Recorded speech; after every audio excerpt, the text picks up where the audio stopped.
Okay, it's significant that at the beginning of Act 2, Scene 3, we get knocking before anybody enters on stage. This is a subtle detail, but it's very important. The knocking ended the previous scene, and there's no curtain in between the scenes. So what this means is the knocking functions as a bridge between 2-2 and 2-3. So note that there's knocking within before the porter enters. So for a moment, the audience's attention is just focused on the knocking and the way that the tension builds. Yeah. Says enter a porter, and then it says knocking within. Some editors do have enter a porter before knocking within in the stage directions at the start of this scene, but that doesn't make a difference to the point that we're making here, because remember, there's no curtain in between scenes in Shakespeare's plays, so that when scene 2 ends before with knocking and there's no porter yet, we still get the knocking first functioning as a bridge on this empty stage as everyone leaves with knocking as the final impression. Then, because the porter hears the knocking, so it's there before he arrives because he's coming to answer it, it still works as a bridge. So think of it as a bridge between the two scenes. Most people argue that this scene can either be seen as just a stopgap, so it gives time for Macbeth and Lady Macbeth to go away and change their clothes and also wash their hands. So practically it's useful for those reasons, but there's another way of looking at it as having a deeper purpose. Comic relief, it's the only comic scene in the play, and it's also juxtaposition, thinking about what happens just before and just after. We get this great intensity and energy, especially in terms of how the plot develops. This can be seen as like a little lull or an eddy in the river of the play rushing through. Some people have said it's out of place and there's no real reason for it to be here. It doesn't seem to be fitting for the tragic atmosphere. But as Dr. Johnson famously argued, Shakespeare's plays don't obey any strict rules of decorum, time, or place, and they are mixed like real life is. So a comic scene, there's no rule saying that there can't be one. Sometimes you do get laughter mixed with tears in real life, as you do here. He opens by saying that if a man were porter of Hellgate, he should have old turning the key. Having old meaning having plenty of or enough of. And the idea that you have to turn the key so often suggests that a lot of people enter hell. Macbeth's last word before he went to kill Duncan was hell. It seems like this is a path that is easy to tread. A lot of people go down it. The knocking now continues, and then we get the one devil mentioned by name, Beelzebub. In the New Testament, this is the devil that is associated with self-division. A house divided against itself cannot stand. We've seen how Macbeth has mentioned different body parts, different senses, warring against each other. Let the eye wink at the hand, the dagger of the mind, making fools of the other senses, psychomachia and the tendency towards disorder and the conflict within the mind is something we might expect to see here. Self-division is Macbeth, is the kingdom he's about to rule when he becomes king, a bit like a house divided against itself. Does his conscience in some ways split him? He's already feeling remorse. So that mention of Beelzebub is important. Then we've got three people that the porter mentions. We've got a farmer that hanged himself on the expectation of plenty. Context here, there's a wheat glut in 1606 that made the price of wheat plummet, caused a lot of problems for small landowners. But Macbeth also is a bit like someone who hangs himself on the expectation of plenty. This is to do with ambition getting out of hand. Then we've got an equivocator, and that's a reference to the Jesuit Garnet and his trial. We'll talk more about that in a second.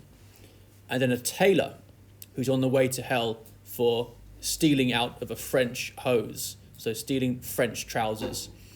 So all three of them, the farmer expecting plenty, the equivocator expecting to get to heaven, and the tailor are in trouble for letting ambition get out of hand and rule their lives. So they're all related to Macbeth in some way. They're examples of overreaching, and that's a concept in tragedy that's important, so you need to know about it. An overreacher is a figure whose pride somehow leads to his downfall, hubris and nemesis. Towards the end of his soliloquy, which is what this is, the porter is the only person on stage, he repeats hell here, saying that the castle is too cold for hell. This echoes the idea that he is the porter of Hellgate that he mentions at the start. This makes him a devil porter, and he's a kind of parody of St. Peter at Heaven's Gates. Interestingly, the idea that it's too cold for hell could be an allusion, Allusion, indirect reference, to Dante's Inferno, in which the innermost circle of hell, which is reserved for traitors, is not flames but freezing ice. The worst sinners are frozen in ice that's created by the flapping of Satan's wings. It's as if fire has too much energy for the worst kind of evil. In Othello, Iago at the end, for example, when they ask him why he's done what he's done, refuses to answer. He just says, "What you know, and ends in a cold, wordless silence. The image of how sinners go the primrose way to the everlasting bonfire, suggesting that it's easy to go to hell, could capture the idea that many people do. It's a wide road, or it's often travelled. But from what we've seen so far, it's important to note that this definitely isn't Macbeth's experience of it. It's very painful for him to tread this path because of what his conscience tells him. Macbeth is a figure who, to some extent, gains our sympathy because we can see the amount of pain his actions cause him. He suffers greatly because he sees with great clarity exactly what he's doing wrong.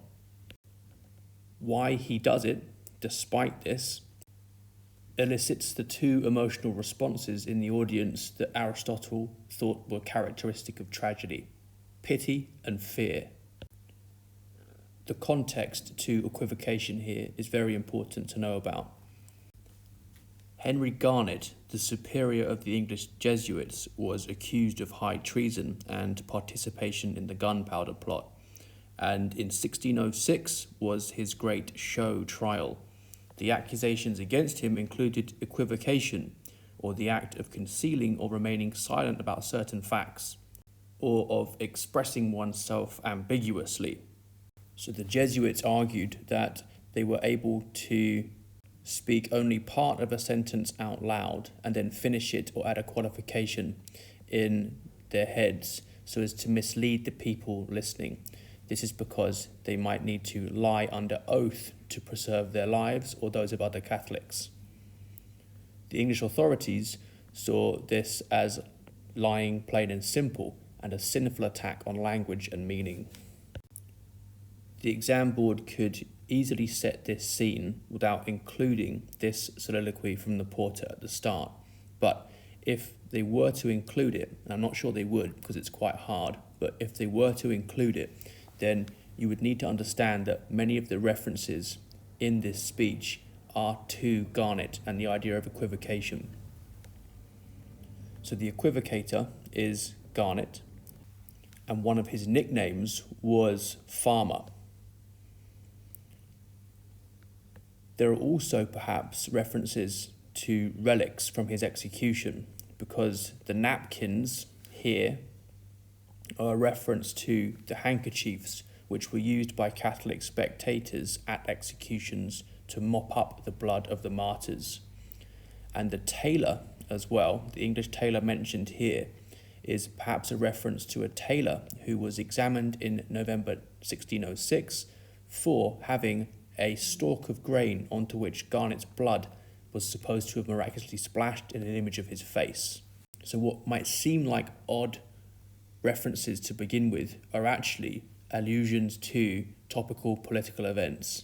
But the most important point for you to make is that, of course, in the play, the real equivocators are the witches, who, when Macbeth finally sees Birnam Wood advancing towards Dunsinane, realizes have tricked him. He says that he begins to doubt the equivocation of the fiend that lies like truth. Equivocation is related to some of the themes of ambiguity or doubling, like foul is fair and fair is foul, and the way the witches are both male and female, and how nothing is but what is not. So you need both the political context, but also you need the thematic context of the rest of the play. At the end of his soliloquy, when the porter opens the door, note that this is the third of the play's 6 thresholds. The first is when Duncan crosses into Macbeth's castle. The second is when Macbeth enters Duncan's bedchamber. And the third is when the porter opens the door. So the first 2 are crossings over into some kind of evil arena or area. But the third is when we get the forces of good entering instead. So think of the third as the door opening outwards to goodness rather than inwards to evil. So the one to compare this to is at the end when the liberators enter Dunsinane. The other 4 thresholds, Duncan enters the castle, Macbeth enters Duncan's bedchamber, Macbeth visits the witches, the murderers enter Macduff's home, are all about evil breaking in. Macduff then enters. This is important because he is the antagonist, the figure who, in the structure of the play, opposes Macbeth. Was it so late, friend, ere you went to bed, that you do lie so late? The porter mentions that they were partying the night before and drinking, and then we get a comic discussion of the effects of alcohol. This is an example of bawdy language because, in particular, the porter talks about the effect of alcohol on lechery, or sexual desire and performance. This isn't just comic, though, because it has a connection to Macbeth's ideas about ambition. And of course, Lady Macbeth and Macbeth have been talking about desire and performance as well. Lechery, sir, it provokes and unprovokes. It provokes the desire, but it takes away the performance. Therefore, much drink may be said to be an equivocator with lechery. It makes him and it mars him. It sets him on, it takes him off. It persuades him and it disheartens him. Makes him stand to and not stand to. In conclusion, equivocates him in a sleep, and giving him the lie, leaves him. Paired contrasting language here. Makes, mars, sets on, takes off, persuades, disheartens, is a bit like Macbeth's 2 truths are told soliloquy. Cannot be ill, cannot be good. It reminds us of his internal tensions and how he is afraid to be the same in valour as he is in desire. Throughout, he's wanted to get the crown, but has been pussyfooting about whether or not to do the deed to get it. So the comic substance of the porter scene is also a commentary on some of the deeper themes of the play. And if you think about this relationship between desire and performance, we can see that it's partly to do with Macbeth's own wishes to become king, and yet, as Lady Macbeth said, not being able to go through with them. There's some sexual punning here on the way that alcohol might make you feel like you want to have sex, so provokes the desire, makes you stand to and not stand to, but unable to do it. So Lady Macbeth, when she was saying that Macbeth, only when he did the deed, only then would he be a man, some of that imagery is in the background here as well. Would not play foully, yet would wrongly win. Afraid to be the same in act as thou art in desire. Is it the case that Macbeth is ambitious, but afraid? Does his ambition make him and mar him? Arguably. More tension as Macduff asks whether or not his master is stirring. And then our knocking has awaked him, and now Macbeth is about to enter. So tension is going up here as the audience know that Macbeth has just killed Duncan and Macduff is coming to call on him. So the big confrontation is now building. Note how the dialogue now shifts to stichomathia, so quick single line exchanges, because the tension, the suspense, the pace is all increasing. Macbeth here is having to play it cool, but he knows he can't avoid Macduff coming to call on Duncan. Good morrow, noble sir. Good morrow both. Is the king stirring, worthy thane? Not yet. He did command me to call timely on him. I have almost slipped the hour. Look how lucky the Macbeths have been. So Macduff, saying he's almost slipped the hour, is showing that he's a bit late. So he was supposed to be earlier, in which case he would have come in and the Macbeths would have been caught red-handed. So this increases the tension again. He's only just escaped. But the pressure is on because Macduff is now going to go and investigate further. So Macbeth has all this in the back of his mind when he says, I'll bring you to him. Dramatic irony, the audience know what he's about to find. I know this is the joyful trouble to you, but yet 'tis one. The labour we delight in, physics pain. This is the door. Think what must be going through Macbeth's mind there when he says that. I'll make so bold to call, for 'tis my limited service. Limited there meaning appointed. Macduff has been given this duty. Goes the king hence today? He does, he did appoint so. Macbeth, in correcting himself there, he did appoint so, almost gives away too much. Like, that was his plan, but he won't be going hence now. So Lennox now has a commentary on what's been going on with the weather, and it seems like there's this atmosphere of turbulence and fear. In particular, he mentions dire combustion and confused events. So the sense of atmospheric disorder is clear. This is symbolic because Duncan's murder is partly a disruption of the natural moral order of the kingdom. An important contextual concept for you to know about here is the great chain of being.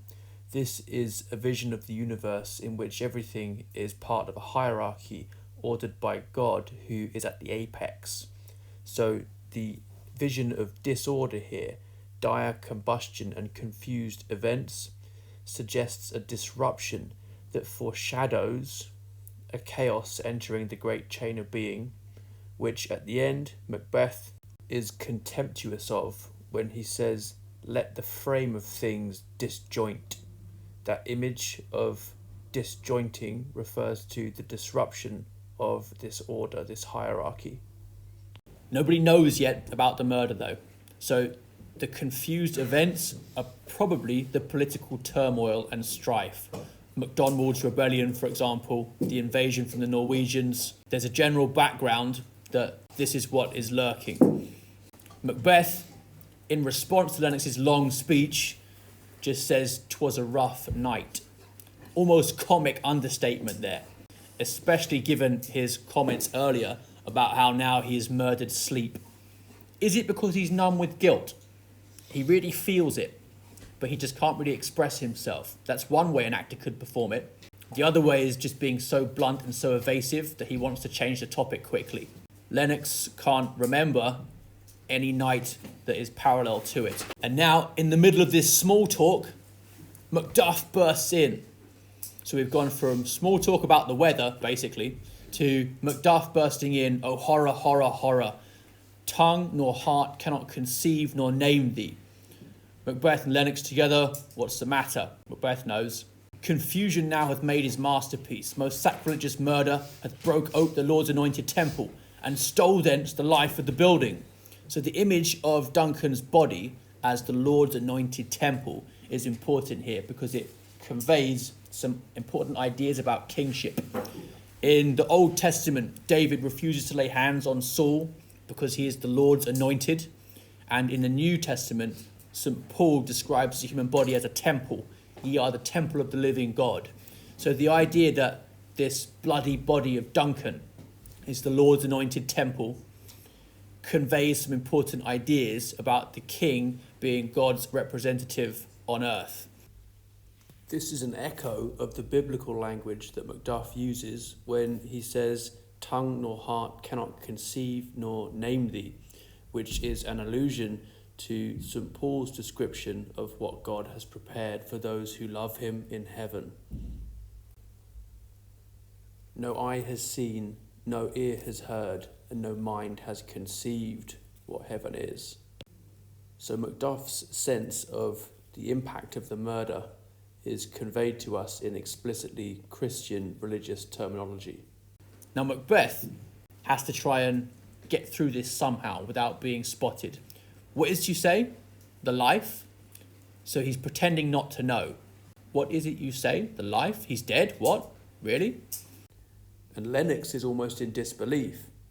Mean you His Majesty?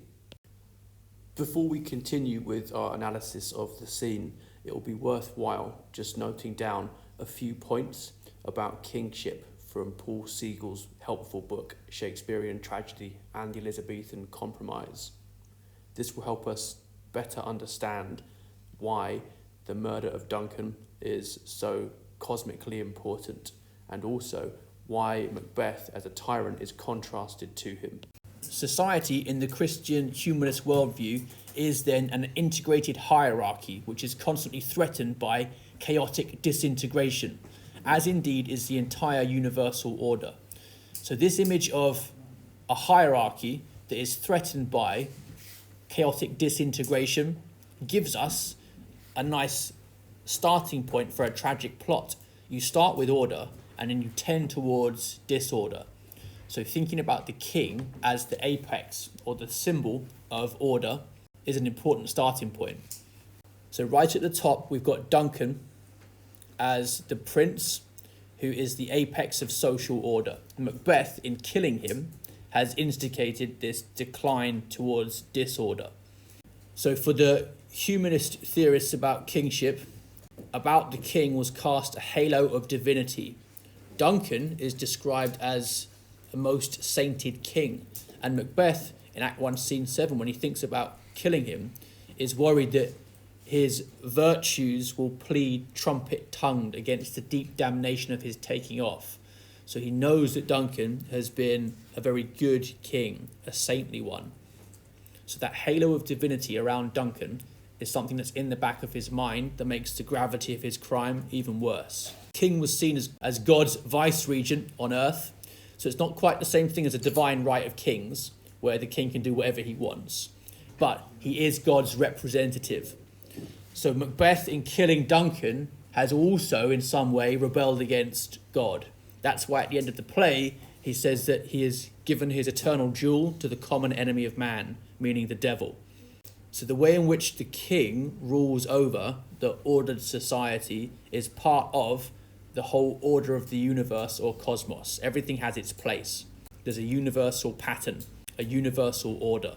That's why the weather, the unruly night, storms, the horses eating each other, for example, when Duncan's horses break loose, that's why they all partake in this disruption of the cosmos.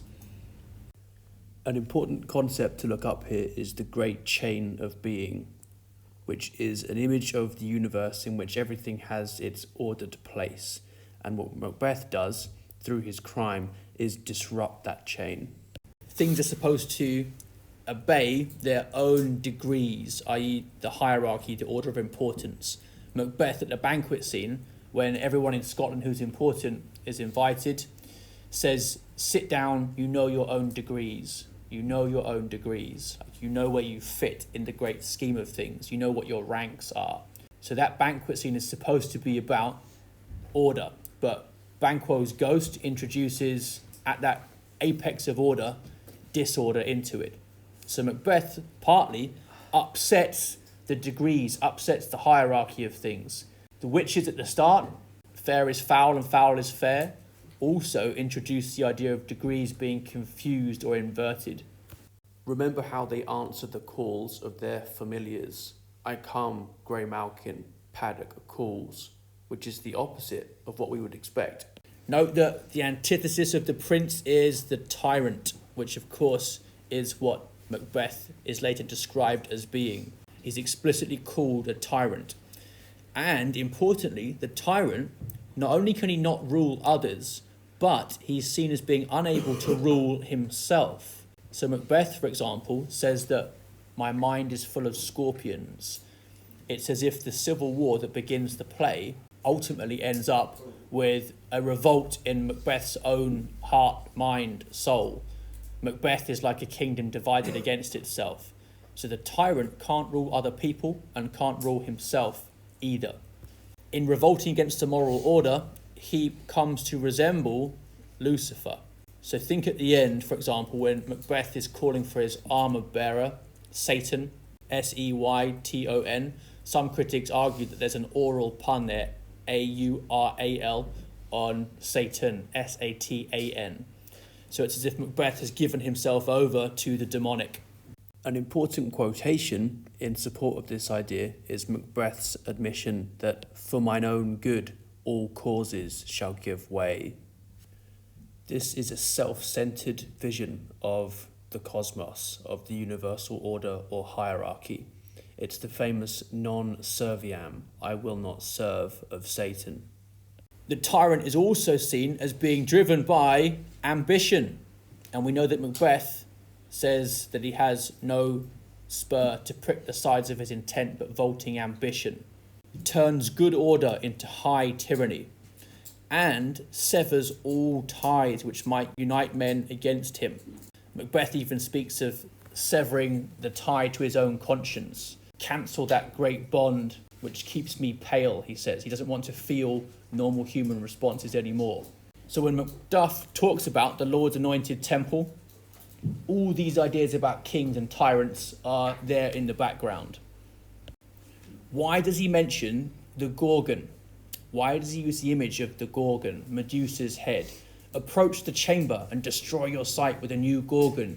Do not bid me speak. See, and then speak yourselves. Look how he's using all these imperative verbs here. Approach, destroy, see, speak. Macduff here is trying to bring back some pace, some energy to the scene after we've been in this nightmarish lull. The knocking has started to bring the scene to life again, and now Macduff's entry brings the outside world into the castle.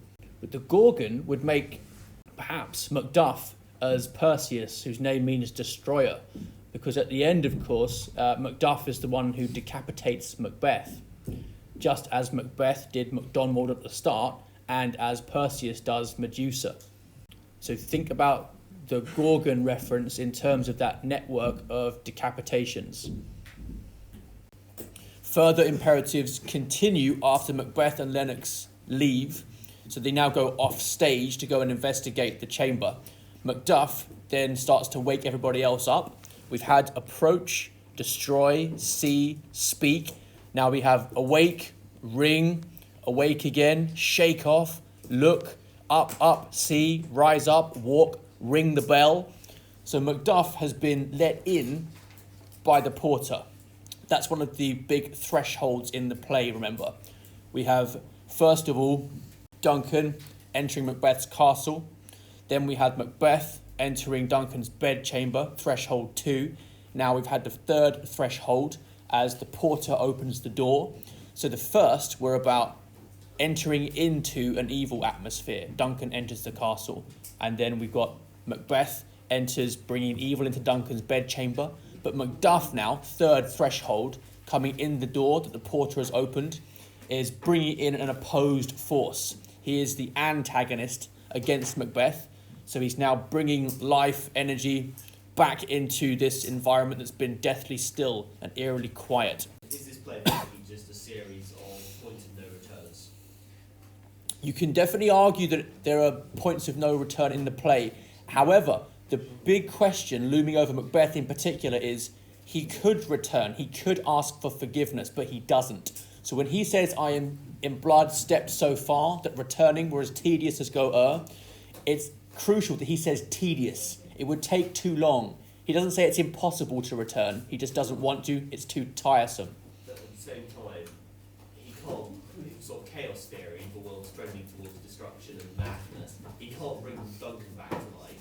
He can't bring Macduff's family back to life. It does feel a bit like there's nothing you can do once you've done those things. For sure. And try to atone for it, but you can't rewind it. That's it. So the language of the play, what's done is done, definitely enforces that reading. But thinking in terms of his salvation, what he could do about his own soul, he asks for a blessing after the murder rather than for forgiveness. So there are some things Macbeth could do that he doesn't. The language that he uses when he enters suggests that there's something apocalyptic about Duncan's death. So the great doom's image, for example, and he wants everybody to wake up from sleep to confront it and countenance this horror. So doom there is a reference to doomsday. And then when Lady Macbeth comes in, we want to see her reaction in the context of this. So Macduff is using apocalyptic biblical language to suggest the gravity of the murder. Lady Macbeth then, as the stage starts to fill, tension is going up here because more people are going to come and see what's going on. She says, "What's the business that such a hideous trumpet calls to parley the sleepers of the house? Speak, speak." The stage now fills with all the sleepers in the castle. Now, oddly, Lady Macbeth calls the ringing of the alarm bell a hideous trumpet. This reminds us of the trumpet of the apocalypse, so it echoes Macduff's image here of the death being like doomsday, great doom's image. It also echoes earlier Macbeth's worry in Act 1, Scene 7, that Duncan's virtues would plead like angels trumpet-tongued against the deep damnation of his taking off. So it's a hint at Lady Macbeth's understanding of the evil of the deed and that she perhaps is already beginning to feel some remorse or regret. Although it's important to realise that you could argue that she never really feels any regret. All she regrets is the fact that they don't manage to pull it off. Things don't go smoothly after the murder. Macduff now responds, ironically here, calling her gentle lady, implying that she's honourable, says, "'Tis not for you to hear what I can speak. The repetition in a woman's ear would murder as it fell." More irony there because we know what she has been asking the spirits to do, which is unsex me here. So Macduff is being chivalrous here, saying this is not for a lady's ears, but the audience, of course, know that she is asked to have this femininity removed from her. When Banquo enters, Macduff then speaks to him. "Oh, Banquo, Banquo, our royal master's murdered." So Lady Macbeth hears anyway. And then her response is oddly flat. She shows no concern for Duncan or interest in his killer whatsoever.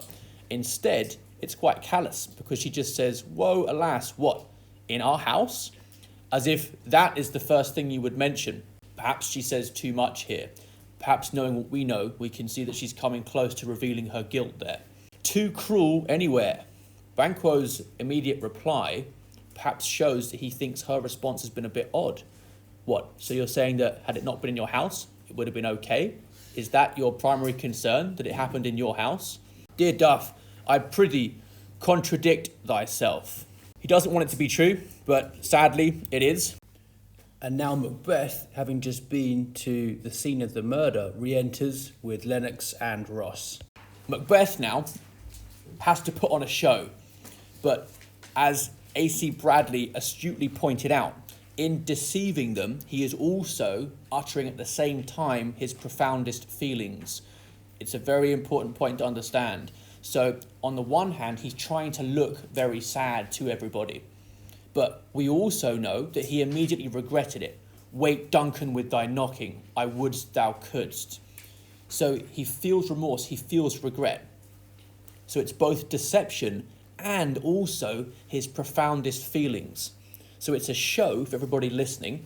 He wants to look like he's upset, but we know that he actually is. "Had I but died an hour before this chance, I had lived a blessed time. For from this instant there's nothing serious in mortality. All is but toys. Renown and grace is dead. The wine of life is drawn, and the mere lees is left this vault to brag of." So the idea that from this point onwards, there's nothing serious left in life, it's just toys, suggests the idea of a meaninglessness to what Macbeth sees his future holding for him. There's no more grand vision of the coming on of time. Instead, he says that, using this metaphor of the dregs of wine, everything good is gone. So the mere lees there means that he sees that his life remaining to him now is just the utter dregs. Does he feel like he has already lost his soul in murdering Duncan? Perhaps that's what he's implying here. Renown and grace is dead reminds us of his language he used about Duncan in Act 1, Scene 7. His virtues, trumpet-tongued, will plead like angels against deep damnation of his taking off. reminds us of Duncan as the sainted king. Now the sons enter, Malcolm, Donalbain. Tension goes up again. They're going to find out too. What is amiss? You are, and do not know it. The spring, the head, the fountain of your blood is stopped. The very source of it is stopped. So the language he's using there about their father shows what this event is going to mean to them. But it also, spring, head, fountain, suggests a kind of excitement in Macbeth's tone. Now, why is he excited? It's because he might be getting closer to the throne here, now that Duncan is gone. Your royal father's murdered. Oh, by whom?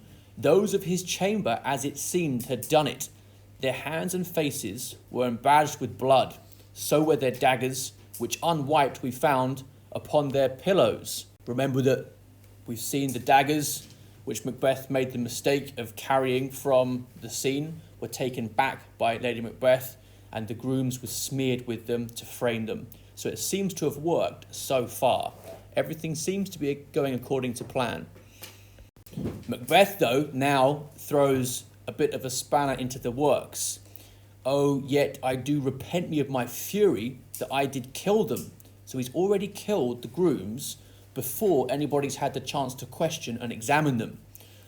Wherefore did you so? Now he's agitated. He has to try and explain why he's done what he's done.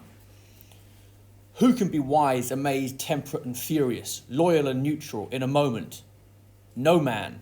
The expedition, my violent love, outrun the pauser reason. Here lay Duncan, his silver skin laced with his golden blood, and his gashed stabs looked like a breach in nature for ruin's wasteful entrance. There, the murderers, steeped in the colours of their trade, their daggers unmannily breached with gore. Who could refrain that had a heart to love, and in that heart, courage to make love known? So he's being defensive here about why he did what he did. He said that in the moment he felt such passionate outrage because of Duncan's death that he couldn't control himself, nor could anyone else who loved Duncan either.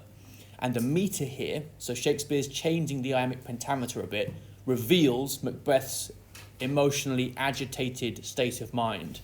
Look how at the start of some lines we get stressed syllables. Who, loyal, steeped, courage. These are words that reveal a particular emphasis in what Macbeth is saying. So there's nobody who could be wise, amazed, temperate and furious, loyal and neutral, all in the same moment. The stress on who shows that.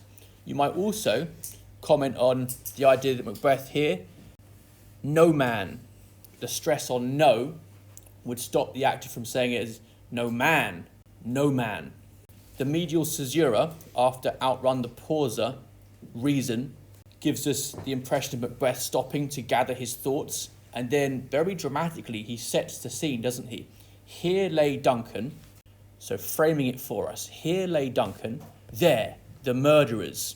So there's something about the verbal reenactment of what happened that tries to communicate the energy and excitement he felt that made him, quite impulsively, kill them.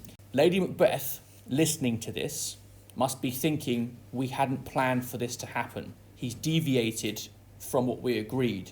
So when she says, help me hence ho, and faints, some critics argue that it's just feigning it. She fakes it. So she deliberately faints here to try and distract and get people away from talking to Macbeth and focus on her. Other critics argue that what Macbeth is saying here is so graphic and deviates from their plan that she's not faking, she actually faints. In that case, there's an irony because she had mocked him for being unable to return to the scene of the crime. He refused to take the daggers back. I'm afraid to think what I have done, look on it again, I dare not. And she had to take the daggers back. Now, if that's the case then just listening to the actual account of killing the grooms has made her faint. And it's another example of her softness, her femininity being present despite her unsex me here request. So there's an ambiguity there. Does she really faint or is she just faking? You need to decide in your reading which one you thinks best with the wider context of the scene. Note how Macbeth notices expedition again, haste, the expedition of my violent love. A lot of the play is about speed. Remember, Macbeth, on the way back from seeing the witches, goes so fast that the messenger who overtakes him is almost dead for breath, and Duncan can't catch up with him. The witches are described as posters of the land and sea, meaning fast movers. It's also a very short play, about half the length of Hamlet. So pace, rush, energy, gives the kind of intensity, but also perhaps stops people thinking clearly. He's saying he acted without thinking here. Macduff, showing gallantry again, says, look to the lady. Yeah. So, sir, when does he claim that he killed the grooms? Because surely it would be before all this interaction with the people. And wouldn't they be suspicious that he hadn't told them that Macduff was dead beforehand? When does he claim he killed the grooms?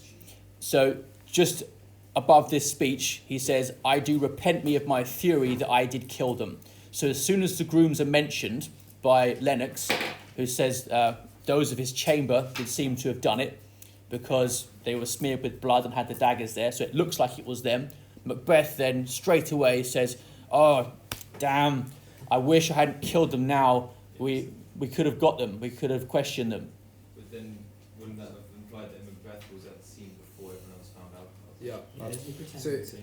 So surely they find out because he's pretended that when he took them to the chamber, he had no idea anything was amiss. But he must have killed them before that time. So surely they find out. So the reason that Macbeth kills the grooms is that when Macduff went to check on them, they were still drugged, and he wouldn't know whether they were alive or dead. Then Macbeth, when he re-enters, has killed the grooms in the meantime, and is now giving excuses about why he did that. Macduff, when he speaks to Lady Macbeth, after she's either fainted for real or for fake, says, look to the lady, again showing his gallantry. You could contrast this with the way in which Macbeth treats his wife by killing her and his children too. So Macduff is gallant towards Lady Macbeth, and then Macbeth kills Lady Macduff and their children too. So the antagonist-protagonist relationship is also evident in how they treat each other's family members. Now we've got Malcolm and Donalbain, who have learned about the killing of Duncan. Malcolm speaks in an aside, why do we hold our tongues that most may claim this target for ours? So he thinks people might suspect them. Argument there meaning target. They should be saying something. But Donalbain says what should be spoken here, where our fate hid in an auger hole may rush and seize us. Let's away. Our tears are not yet brewed, gives a very odd response. You would expect in this world of epic battles and the warrior virtues and values for them to be wanting vengeance straight away, or to be showing great grief that their father has been killed. But instead, Donalbain says that they need to escape because their tears aren't brewed yet. It's an odd response. They need time to actually realise the full emotional impact of this. They need time to get their tears ready. They also think that there might be something waiting, lurking for them. The auger hole there means a tiny spot. So at any moment, their fate might rush and seize them. So they are suspicious that somebody might be coming after them next. Malcolm responds, nor our strong sorrow upon the foot of motion, agreeing that they should leave soon. And now, interestingly, Banquo speaks, having been silent but on stage for about 40 lines now. So Banquo, as just a figure who's been watching, taking it all in, sees Lady Macbeth being carried out, look to the lady, and then makes some comments which show that the tension between him and Macbeth is developing.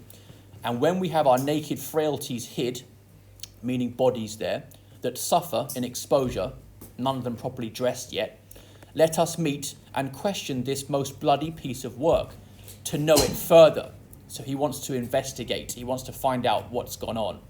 Fears and scruples shake us. In the great hand of God I stand, and thence against the undivulged pretense I fight of treasonous malice. So he mentions the idea that there's treason afoot, and that he trusts the great hand of God.